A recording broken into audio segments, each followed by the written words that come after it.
ازيكم عاملين ايه؟ انا رندا الفزاري، فنانة تشكيلية، ودي قناتي. اللي اول مرة يتابعني ما تنسوش تعملوا سبسكرايب للقناة وتفعلوا الجرس عشان يوصلكوا كل الفيديوهات الجديدة. بقالنا كتير قوي ما عملناش دروس جديدة. يا رب الفيديو ده يعجبكم. رسومات بسيطة او فكرة جديدة عبارة عن كلمة او عنصر وهنرسمه بكذا شكل.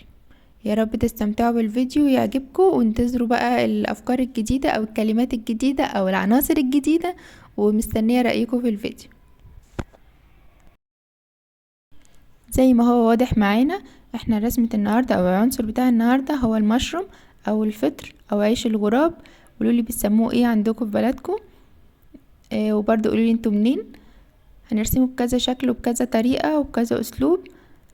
شوفوا كده معايا وهستنى تقولولي رأيكم انهي شكل فيهم اللي عجبكم اكتر.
كده نبقى خلصنا. وزي ما انتوا شايفين الموضوع سهل جدا وبسيط جدا. حاولت على قد ما اقدر الفيديو يكون واضح والخطوط تكون واضحة.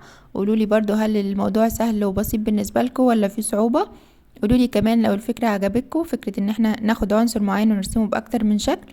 انا محضره لكم فيديوهين كمان، بس لو عجبكم الموضوع نعمله افكار اكتر بكتير. استنوا الفيديوهات الجاية، ومستنية رأيكم في الفيديو ده ومستنية تطبيقاتكم.